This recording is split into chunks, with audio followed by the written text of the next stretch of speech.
শুভ অক্ষয় তৃতীয়ার শুভেচ্ছা জানাই সবাইকে। সকলে খুব ভালো থেকো, সুস্থ থেকো।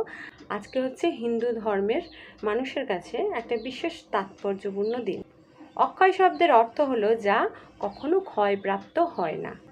বৈদিক বিশ্বাস মতে এই তিথিতে যদি কোনো শুভ কাজ করা হয় তাহলে তা অনন্তকাল অক্ষয় হয়ে থাকে।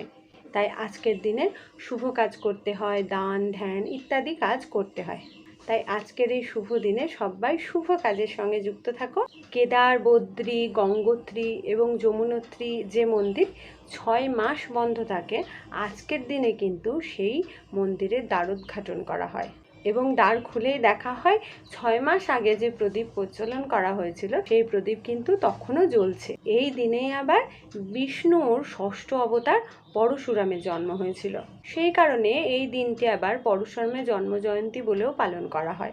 আবার দেখো, এরকম একটা বিশেষ দিনেই কিন্তু সত্যযুগ শেষ হয়ে ত্রেতা যুগের শুরু হয়েছিল। এই দিন আবার রাজা ভগীরথ গঙ্গা দেবীকে মর্তে নিয়ে এসেছিলেন। আবার অন্যদিকে আজকের দিনেই কুবেরের তপস্যার জন্য মহাদেব কিন্তু তাকে অতুল ঐশ্বর্য দান করেন। আর সেই কারণে কুবেরের যেহেতু লক্ষ্মী প্রাপ্তি হয়েছিল, তাই এই দিনটিকে বৈভব লক্ষ্মী দিবস হিসাবেও কিন্তু পালন করা হয়। আবার আজকের দিনে কিন্তু আমাদের যে পুরীতে জগন্নাথ মন্দির আছে, সেই জগন্নাথ মন্দিরে যে উৎসব পালিত হয় রথযাত্রায়, সেই রথ নির্মাণ কিন্তু আজকের এই অক্ষয় তৃতীয়া থেকেই শুরু করা হয়। আবার জানো, আজকের দিন নাকি কোনো রত্ন বা কোনো জিনিস কিনলে খুব শুভ বলে ধরা হয়। তাই আজকের দিনটা খুব সুন্দর করে কাটাও। সঙ্গে কিন্তু মানুষের সাথে খুব ভালো ব্যবহার করবে, সেই ব্যবহারটা যেন একেবারে অক্ষয় হয়ে থাকে।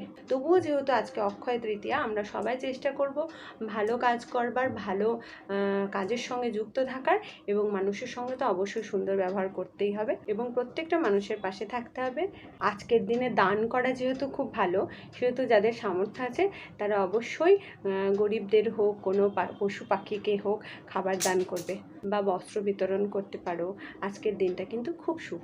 তাই আজকে সবাই সবার সঙ্গে মিলেমিশে থাকার চেষ্টা তো আমরা সবসময় করি, কারণ জীবনে ওই ভালো ব্যবহারটুকুই থাকবে, বাকি সব জিরো। যদিও আমি এই অক্ষয় তৃতীয়া সম্পর্কে এত কিছু জানতাম না, আমি নিজে জানলাম, সেই জন্য মনে হলো তোমাদের সঙ্গে একটু শেয়ার করি। তো এই তথ্যগুলো তোমাদের ভালো লেগে থাকলে অবশ্যই আমার চ্যানেলটাকে একটু ফলো করে দিও, একটু পাশে থেকো, সাথে থেকো, আর কমেন্ট করে জানিও কেমন লাগলো। ঠিক আছে, টাটা।